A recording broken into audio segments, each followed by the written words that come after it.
Ladies and gentlemen, it's time for the finals of the season. This is going to be the final day of playoffs here for HGC Korea. Winner takes all. The winner of this best of 5 will advance to BlizzCon. My name is Wolf, and with me is Ziegler. We're going to bring you coverage of this final day of HGC Korea. Tempest has been waiting for this moment to see who's going to come up, and Mighty took the win against Blossom. Maybe we were going to see some upset, but Mighty just took that 3-0 clean game yesterday, and they seem very passive at the moment. Maybe both teams will still play passive because I think a lot is at stake. I think that's what's making them nervous, making them play passive, but we've got some words that Tempest will be having some changes, Wolf. They will have some position swaps today. I've been told H82 will be playing Flex, which in this meta seems to mean healer.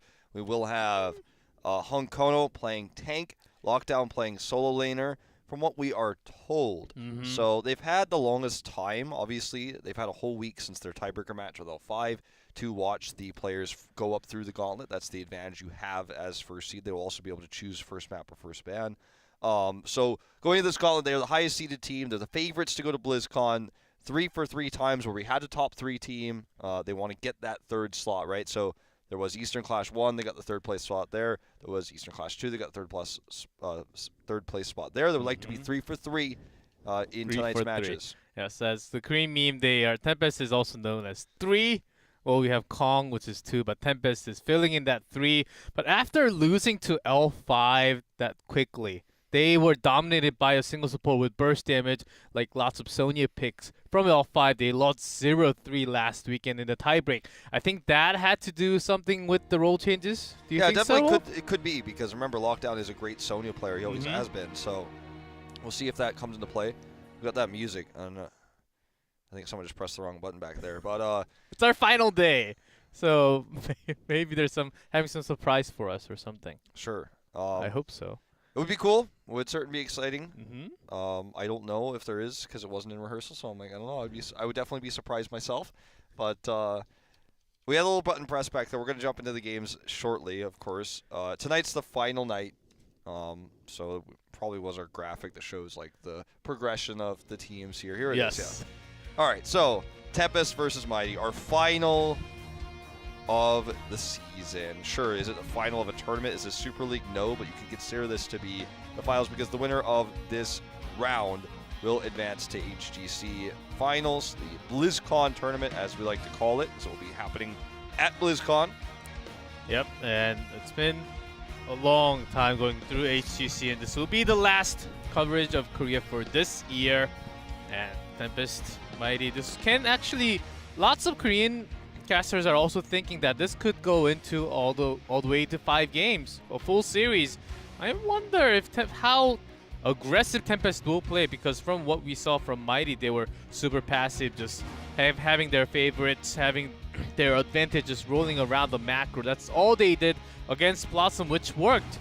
But is it going to work against Tempest once more? That's a good question, and I think the position swaps for Tempest could go either very well or very poorly.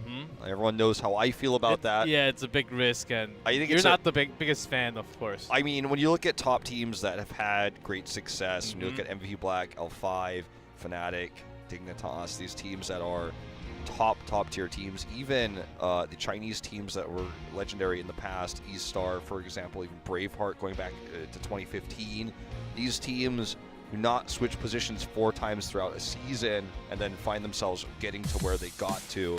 And now for Tempest, let's talk about this roster for a moment, because they have seen a lot of changes, right? We started off the season with Modern Life in the roster. He left after their performance at Eastern Clash. Going to part 2, who was replaced by H82, the rookie player from Raven, who became a star solo laner on Artanis. Honkono has switched between tank and DPS several times now, playing support very often.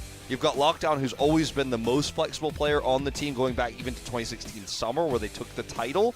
And the only player on this roster who's been with the team forever and has never changed his role is Hyde. He is the leader of this team. He's the brains of the team. And even though he's one of the younger players, he is certainly the leader. And I think that he has to keep this team together tonight if they're not going to get upset by Mighty. Yep, that I feel like that is true. The screen here, as you see, it is not updated to what the latest information that they have given to us. We may actually see H82's first support role coming up, but I do follow these changes because Lockdown used to play lots of Millie back in his old teams, and he's a great Sonya, as we know, as we have him on the screen. Honkono played lots of tank. He was known as one of the better tanks with, of course, Haymaker. That seemed to be the key for himself. Yeah. And Sign, he can flex in here and there as long as Hyde keeps his support. But I follow the 4. But if H82 goes onto a support role, I wonder how well he's going to do on that. His first time in a year of pro gaming, I am worried about it. A lot of people don't remember back in the old times when Lockdown was actually on MVP Black. As you say, on his old team he played main tank. He was famed for his Tyrael play, his judgments, and the coordination that followed. So his Sonya play, famous in 2016. This guy can make the flex. We have seen him do it even with this new roster. But we'll see how they want to play positions. Their opponents, on the other side of things, went back to their normal roles. We had Magi on ranged flex, aka support. We had Joker go back to his incredible ETC plays. We saw good tank play out of him, BDG on the hyper carries, and Nasong made some incredible plays on the Rhaegar and the Kharazim. So this team is playing exactly to what it started to play this beginning of this year. Of course, with a minor roster swap of Good coming into the team. And, you know, I feel like when SDE left the team, we were worried about how well this roster would do this second part of Phase 2. And I think all those worries are gone. All the concerns are gone. This team has really impressed. Especially when SDE was playing lots of mage, the meta shifted into, especially for Korea, where we don't really see too many mages. Sometimes Gul'dan, and no Limings at all. And BDG, all he had to do was pick up that Genji. He was falling behind the meta a little bit when he had Genji in his hand, just like yesterday, what he showed. But what he could do, look at that. Of course, there's one loss, but with Vala and Genji, 4 wins. I'll take that. 3-0 yesterday as well, 2 Genjis, 1 Vala. So bringing Genji back into the meta. We saw some incredible support from Nasong, though. The Divine Shields to keep him alive. And a lot of those fights empowered those Dragon Blades to get the kills onto Morales, to get the kills onto the back line. So punish play was the name of the game for Mighty here.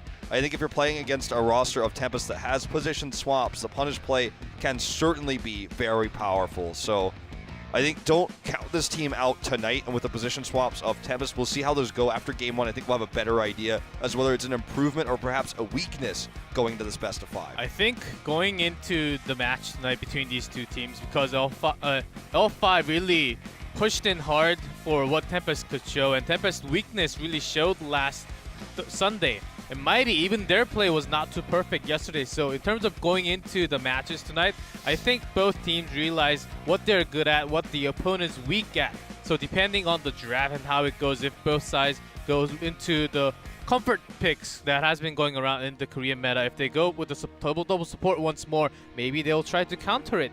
Let's see. Well, we have the team records for now. Yeah, 3-1 for both Part 1 and Part 2 of Season 2. And so Tempest will, of course, take the 3-1 both times. And it would be a realistic expectation for them to take a 3-1 tonight. And yet again, 3 for 3, be the third representative for international events with 3 seeds. Eastern Clash 1, 2, and of course BlizzCon. Not qualifying for mid-season brawl. It was L5 and MVP Black who went there. And so Mighty, can they go to their first international event? They've been around since the end of 2015. This team has seen so many rosters built by Kong and EGZ long ago. Those members no longer a part of the team, as they, of course, play for RRR now. But the org stays the same. The core members are the same. And players like Joker want to finally taste that BlizzCon, you know, the feeling of being in front of that giant crowd. There were no offline events in Korea this year. They were just here online. No fans, not a single one. And to go to the next level, to get that feeling, that nostalgic feeling of playing in front of the crowd, that's what this team is fighting for tonight. Yep, both teams want to get on that flight and go to BlizzCon. That's their goal. And as a pro, that should be your goal all the way. Here we have the most picked. As you can see, there will be some swaps from what we know from Tempest. Mighty, that feels like that's very old, except for Nasang, BDG, and Joker. BDG, of course, playing Genji, but Joker playing a very solid tank yesterday. I think he was the one holding the team together, really tanking the front and face checking himself, not really dying as Morden all the time. So I think that's going to continue. If Honkono, because of the role swap, if he's not really able to position as well as Joker tonight, I think he will get punished a lot more. Yeah, certainly so. I think a big factor of this draft will be the Uther, that is the most picked for both Nasong and of course Hyde. So very much empowering for the Genji play that has been rising. We have seen a few double DPS comps with the Genji, but it has been mostly hyper carry. It has been mostly those Dragon Blades that need to have the perfect Divine Shields, especially post 20, where you could see the infinite Dragon Blade, which is just so annoying to deal with. Our map bans are Braxis for Tempest, BOE for Mighty. BOE for Mighty seems a little tricky for me. Of course, Tempest, oftentimes when they took Vala, when Lockdown took Vala, actually became the weak link sometimes. So I don't know why exactly they banned BOE. Maybe they thought it could be a threat because they sometimes have a trouble with Martheo. Could be. This map, by the way, is Infernal Shrines for game number 1. I know you guys can't read that, but this is going to be Infernal Shrines. We're going to see the commitment to Sonya and ETC early. Lockdown Sonya, have not seen. It's been a long time since we saw Lockdown on Sonya. Let's see who will actually play. It may just still be H82 playing on that Sonya, you know. I hope so, but I don't know. We were given other information. And either Sign or Honkono's ETC, I trust both of them somewhat. So I think that's a good option. And Sonya has been a pick that has been countering, bringing the heavy damage against double support, and also a big reason why Tempest lost to L5 last weekend. So they learned their lesson, they put Sonya on top. I think this is a Korean-specific thing that may actually carry into BlizzCon. Okay, global control now taken for Mighty. It will take Dahaka and Brightwing now. So again, taking that macro approach to the draft. The ETC going to be very powerful in the early game. The Sonya will be powerful versus Dahaka in the early game. So Mighty will need to try to gain extra leads and experience using the Dahaka Brightwing 1-1-1-3 split. Sorry, 1-1-3, not 1-1-1-3. That'd be a 4-lane map, which would also give us a six-man team. But yeah, so Tempest now looking for that ban. Supports all available minus the Ariel and Morales. Uther is the obvious ban. I think if you really aren't planning on using him, the Karzian ban leads me to believe that Hyde wants to lock in the Uther. We could see some holy cows. There's a lot of opportunities with the Uther there. You just do not want to give, again, that Uther to Nasong. And in fact, they will ban it, so there are no plans to use the Uther. We'll see. Mighty oftentimes was using the similar draft, approaching the exact same way, having Brightwing as a global phase shift, using the phase shift when Genji is about to go in and pulling a single target to try to at least take some HP down. If luckily get a kill there, and I think that's what they're looking for. Along with Dahaka, they already have so much CC. Even ETC, when he power slides in, he can be stopped by the tongue or the poly. So ETC will be a lot less of a threat now. Certainly, the poly is very annoying, but you know, we've seen incredible things out of both Honkono and Sign with the ETC. So wouldn't count him out just yet. Might be able to get in there, stun multiple members to get that mosh pit off, so for no interrupts. A lot of options here for DPS for Tempest now. They haven't selected a single support. They're trying to keep it hidden what their late game plan is, or sort of their later draft plan is in terms of DPS and support. Maybe just Lucio Tyrael if they want to go to their old Tempest way, but this time not Furion. And Karazim, so saving that ranged carry for last.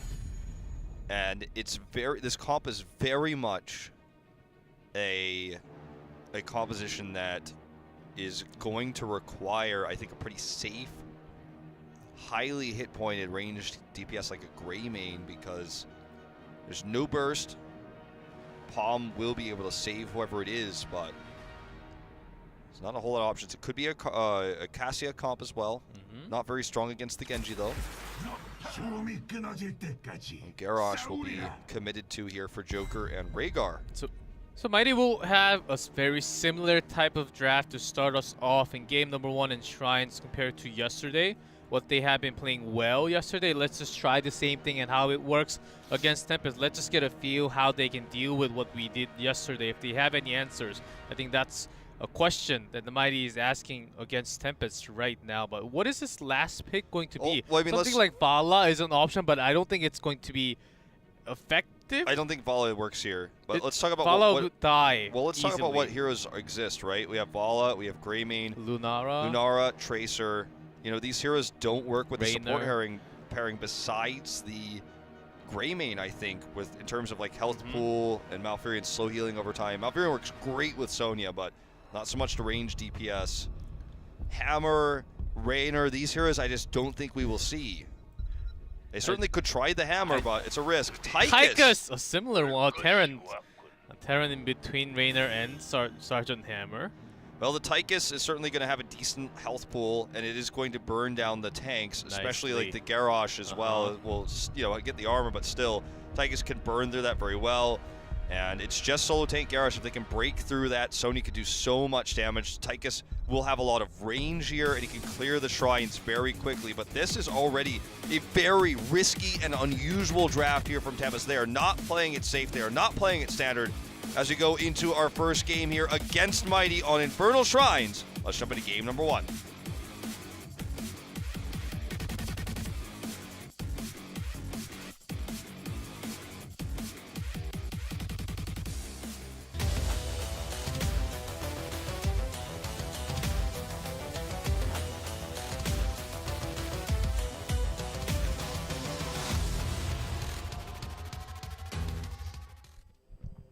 In blue, Tempest, Hide on Malfurion, Honkono on Karazim, Lockdown on Sonya, Sign on ETC, and H82 on Tychus.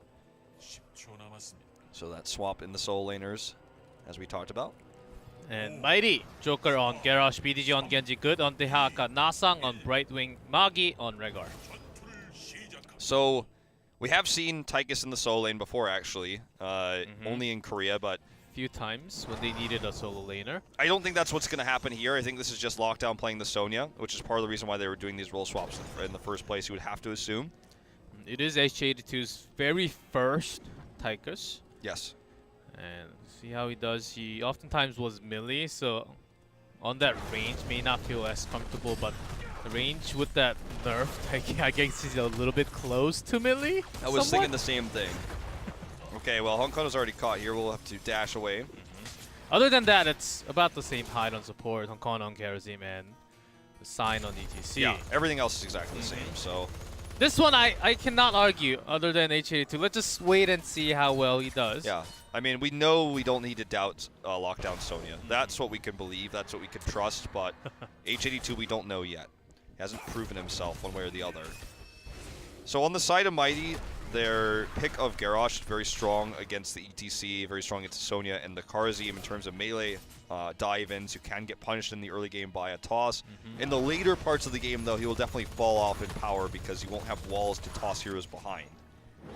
Very much an early game hero in Korea, like ETC. Tychus is a very good tool doing percent damage against the Garrosh. Here comes the Brightwing, hold on to it. Oh, okay, Honkono's in trouble. Does get the second dash, so that was close. But H82 dives in and face checks on that. Now he's doing the damage onto Garrosh. Okay, Joker gets low, but the armor will keep him alive. Ends up being a pretty even trade there. Seems like he was thinking of something else at the moment. That was definitely not the cleanest play I've ever seen from either teams. Well, I was talking about Tychus when you try to do the percent damage against the armor when Garrosh has that, but because your range is so short, only 2.5 I believe, it's easy to catch with the Groundbreaker coming out from the Garrosh, and you will get tossed over the wall if you're not really cautious about your positioning or the cooldown of the Q and E available for Garrosh. So H82 needs to be careful. Yeah. Now look at what is being done on the map here. It's a 1-1 split again for the Dehaka Brightwing while also invading the camp. They know Sonya can solo the Shrine, but Tempest sent a lot of members up top, so they're actually going to try to control the map with their comp, which is what Mighty did yesterday in their match against Blossom. So Yet again, we're going to see this. Sign actually is getting committed to here. They have the poly. That's going to be a pick easily. So Sign gets taken out. They take the cap, and they gain an experience lead. Now, if they can reasonably defend this Punisher, which is only just the Mortar Punisher, then they will be in a great spot in terms of experience. So let's see if this can actually get much done to the fort. The wall very low on ammo currently. Ooh, I like this Joker playing in the front because they would like to just do 3 damage, especially Sonya, because Joker can toss them over the wall. Did not actually get too much damage done. So not only did they not even kill the wall, they got the gate down 1 cannon tower and got experience in both lanes. Again with the Brightwing Dahaka comp, the 1-1-3 split. The 3 defend the Punisher, the 1-1 defends experience gain, right? So they don't lose experience while defending. They could have always teleported in if need be with both heroes. So that's why they soak like that. They're very willing to give this up because again, they're taking the more important camp at the moment. And I feel like what Tempest is doing is quite nice, but I feel like Mighty is getting more value out of these globals, and I don't know what Tempest needs to do in order to punish that, given the escapability of both the Brightwing and Dahaka too. You can't really collapse onto them and kill them in solo lanes. So maybe they just need to match those lanes faster so that they don't lose any experience themselves. Let's see. Along with this game, I believe they are going to be pushing in. So Rehgar is looking for a chance to come down as Brightwing is the only one at the bottom lane. Not wave clear too well by herself. Genji comes down to clear the wave, so they want to go rotate and take it slow for now. Usually after taking the camps, after basically almost all the camps are taken, they try to focus in one lane, try to push in and gain some EXP. But this time they will take it, so seems like both teams are going passively and going around the map, trying to control the macro today. Yeah. Very passive now is Tempest after clearing that top camp. They're going to take their own.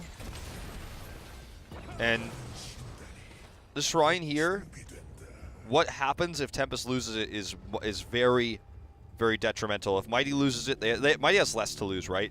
So I would not be surprised if Mighty again just soaks and lets the Shrine go, because they have less to lose. If Tempest takes this Shrine, they will get 10 around the same time as Mighty, or maybe even a little bit afterwards. If Mighty tries to get this Shrine right now pre-10 instead of soaking, they lose the soak, and they might not get 10 first as a result. So why not just split push? Dahaka clears top with Rehgar. Nasang split pushes here. They have Garrosh in mid. Okay, deflection here will save BDG. So they actually gain a lot of experience, and they can come into fight if 10 happens, so they could delay this a little bit, and if there is a window, they could try to steal it. I don't think they will, but the fact that they're going to have 10 on the defense will again be a boon for them. And then in the next Shrine, the next Punisher contest, they will have an advantage. They will have 10 first. They can use that advantage to try to win that fight. They'll have the tools they need to team fight that they don't have now. And Mighty's playing this smart. They had it available in Elf. This is how L5 tried to deal with against when they were versing Tempest against the double support. They were using the rotation and power to punish what the team fight comp was designed for. And Tempest, when they tried to fight, notice how they always try to go for the fight and defend their own, try to get picks with CCs, but Mighty will just not fight and soak extra 2 lanes. Yeah, look at this. Like I said, they get 10 first anyways, despite losing the Punisher because of the extra 2-lane soaking you just mentioned. And Tempest is going to have 10 now, but now finally Mighty has the tools to fight. Now, it's not going to be easy because they are going to have to use the Isolation, the Warlord's Challenge, and the Dragon Blade to get an initial pick. Malfurion is going to be that target very likely before he has Ice Block. After that, it'll probably shift to H82 on the Tychus. But once he has the Ice Block, it's going to be a little more difficult. But now Mighty has these tools to fight and contest Shrines, and they have the ability to flank with them. So we could see the flank coming through from a Dahaka, gets a grab, drops the Isolation. You can see the flank from the Brightwing, who drops a Polymorph, or an Emerald Wind. These are tools that are great for engaging while soaking. They didn't have before, so there was no reason to commit those globals into the fight. Now, let's be honest, too. Tempest has incredible heroics. In fact, their comp is better at team fighting post-10 as well. They're going to have Odin, they're going to have Twilight Dream, and Moshpit is a huge game changer if those interrupts don't connect, as we were talking about. So This could certainly go either way, but I feel like Mighty had a tough time in the early game, but they used their globals to mitigate that. Now they're in a very even position, you could say. Mighty would have to teamfight sometime in this game, but because they know the tools against the other side, I believe also the reason why they picked Malfurion, because Mighty's team competition is very divey. Against all the dive, if that Twilight Dream hits 2 or 3, especially Brightwing and Genji at the same time, Genji and Brightwing will just melt with the damage coming out from Tychus and Sonya along with Karazim stashes. And so Mighty will just not fight. Maybe we'll just not have a team fight until like 15 minutes into the game. They will just keep giving up Punisher. Of course, later ones, they will have to go and try to delay as much as possible or soak as much as possible onto the other lanes. But Tempest is still behind, as you can see, when they should be leading after 10. Yeah, especially considering they had 2 Punishers to do damage. They didn't get either Fort, though. And I think this is the Punisher that Mighty will fight for, because they're about to hit 13. They can use these globals to hit at an angle to win the fight. They're going to have a level advantage in terms of scaling. This will be the fight they commit to. This will be the one where Dragon Blades fly, and we see the Warlord's Challenge come through. Okay, here we go. Here's the teleport, and just like I was saying, this is when they're going to fight right after 13. Polymorph comes through here. We do see the grab onto Lockdown. Joker does drop that taunt down. HA2 is the target. Silence, though, will stop the Dragon Blade from getting the kill. Either way, though, this is already a 1 fight for Mighty. And they have been using their tools to focus pretty much perfectly. Even Poly was used to delay Sonya, but the other focus was actually onto the bottom. They were trying to dive in, take out the support. Great Twilight Dream, actually. If that did not land on multiple targets, H82 would have died. He would have died, certainly, yeah. A lot worse, but here comes another team fight with the Odin now onto H82. So Odin is committed to here. They save that. They also save Wrath of the Berserker. These can be tools that can be used in this fight. Poly committed here to ETC. It's on cooldown here. Could be a Mosh opportunity. They're just going to ward them out. So the fight was won for Mighty, but a lot of heroic save for Tempest meant that they actually were able to come and win the longer battle here to win this Punisher, because Mighty rotated in so late because they waited for 13. Ooh, this root is huge. He is going to taunt. 7-sided will not finish him off. But this is an arcane Punisher. This is the strongest Punisher we've seen in the game yet. And Mighty's whole objective was to commit in and take this one. They failed. And now they're in trouble. Cleanse already used here, but it's not going to stop the second root. He is rooted and signed, still holding in that Mosh, having that pressure. Mighty has to fall back, and they will lose the fort and some damage to keep wall, but I believe that's going to be it. So Tempest will not go overextend, because Mighty will likely to have their heroics back in a few times. So they will go rotate around, try to take down forts as much as possible. They're looking for the double fort here, and they certainly may get it. They're on even talent tiers now. The Mosh threat still out there. The advantage in heroics that they had, because Mighty committed everything to that last fight, no longer exists. Ping's coming through from Genji. He's going to try to go for the flank here from behind. Dragon Blade's up in 2. But Tempest is going to get out just before this becomes a possibility. So BDG comes around, looks for the dismount here on the lockdown, but he's not going to get anything further. In fact, they probably won't even be able to deny this neutral camp from being taken in the bot lane. But very well done by Tempest. Very passive win ahead. Uh-oh, look at this commitment here. Ancestral will have to be used. And does connect onto Joker. That's a good thing. Joker almost fell right there with the percent damage landing on. This could be a toss. Does he have it? It doesn't look like it. Just might have wanted to toss into that keep, but just didn't have it. Was on cooldown, but very likely. Compared to Berserker, Ancestral use from Mighty will be... They will not really try to fight if they don't have Ancestral like that, because a lot more, of course, big skill were used in that team fight. And Tempest has better damage, right? Like, that's one of the big problems So here. knowing that Sign is just going in, diving with the power slide, just like that. Even Poly has to be used. Tossed him out there, not in. Didn't want him to be in position to mosh there. That was a good decision by Joker. It looked weird when you watch it like that, but that's definitely what he wanted to do. But for in the pro level though, you know you've been falling behind in the beginning because you know you're up against double global. Mighty had pretty good macro rotation from the beginning, but after a fight, Tempest should be feeling, all right, that wasn't too bad. I mean, our team fight potential is huge. We knew it, but Mighty, even if they used all their tools, we didn't even have to use all our tools. Mosh Pit was still just there and not even used it. We won the team fight. Should be feeling pretty good, even though you're down in the XP a little bit. Yeah.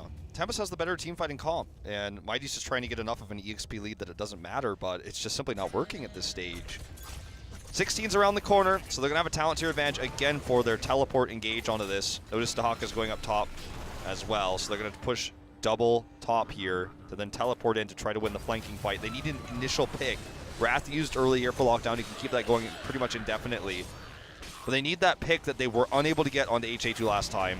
Uh-oh, it could be picked against them though. Joker, he's got a lot of armor, but he's going down very low. That taunt was so big. Mosh pit was cancelled because of that, but Garrosh went down regardless. BDG may also, with last hunk hit coming from Honkona and this power slide, may actually guarantee another kill for Tempest. And Sonya is diving into the fort. They don't even care what the fort is hitting them. Yep, they don't care at all. Cannon tower there as well. The sentry shot is not going to be enough to turn the tide. It's going to be a fort that goes with this. And to simply put, there was too far out was Joker there. He was caught. Teleport came through from Brightwing, but it just did not matter. It was too late, too slow. No way to save him from the secondary roots. We've seen now 3 times in a row that when the cleanse is baited out, the root is placed perfectly afterwards. Hyde's roots have been so well done to get it right after the cleanse. So you see him come through, gets cleansed, and then immediately gets root right after because Hyde's root placement and understanding of the timing of cleanse has been so good. And that's what was the last nail in the coffin there yet again. They're pressuring. I think their idea is to get the keep from minute 14. I know they know Brightwing is up there and the camp will be pushing, so they want to go in and engage it. But Sonya is tossed, but cleanse. Cleanse here coming out from Karazim. Okay, we are seeing this jump in yet again from the Punisher, this time onto Joker. Keep is actually still pretty healthy because they walk this Immortal in. Very well done actually against the Punisher here. It's a frozen Punisher too, so not the strongest one. Looks like they are just going to commit to the keep themselves though. Lockdown having that Wrath of the Berserker. Here's the commitment again onto Joker. Cleanse and Ancestral used here. He does survive for the time being. Lockdown's going in. 7-sided Dragon Blade comes out. The core is helping out against this Punisher, but not in the team fight. And Odin's doing free damage at the back line. He's free. The Haka goes, then I believe this will be a close to game. That's a locking Mosh for game number 1. Seems like Tempest will just take this with 5 men pushing into the core. Along with the Punisher punches, they have enough damage. Very much, I feel, struggling in terms of the rotations, but having the better team fights, having the more balanced composition. Tempest takes this Tychus pick, makes it worth it, and is able to understand when to take fights, when to punish the lanes. We wondered when they were going to commit, when the lanes were pushed, when they had the 1-1-3 split. They never committed to the Brightwing, they never committed to the Dahaka, knowing escapes would be there. They committed to the Garrosh and killed him twice there, nearly killing him 3 times, which gave them the lead, which gave them the opportunity to take these shrines. We saw moments of brilliance from Mighty. Their understanding of what the draft was meant to do was perfect. And they also had that one fight where they nearly got HG2 on the top shrine. Had they killed him, had that Twilight Dream not been perfect, as you said, could have been a totally different game. Could have been a win for Mighty, but that is not how it ended there in game 1. Yeah, other than that timing on H82 where he got super low, had to be saved by a Twilight Dream coming out from Hyde. He was solid. He was doing the damage, and because they were able to lock down the front, the Garrosh especially they had to use Ancestral onto Garrosh even before the entire team fight happened. Joker may have been overextending a little bit, but it was a decision making. It was quick and done, focused with lots of CC from Tempest. So Joker and his teammate did not really have a good tool. Even after the cleanse, as you mentioned, Hyde was using the root right after the cleanse, so he could not escape. And when you're on the root, Tychus can basically use that minigun, just do free damage. Great execution of what they had in game number 1 coming out from Tempest. Yeah, it was really impressive on both sides. It was a really close game, actually, and I think that in terms of drafting, maybe Mighty will take a little bit less of a global approach from now on, take more of a team fight focused composition, because Tempest dealt with their draft so well, consistently getting every single objective. And Soak can only get you so far. You use a Soak to get an advantage and win a fight, but if you get the Soak advantage but you can't win any of the fights because you're lacking in damage or Garrosh is getting picked, it doesn't matter that you had the experience advantage all along. The experience is really just a number on top of the screen. What it means is important only if you can win those fights. That's right.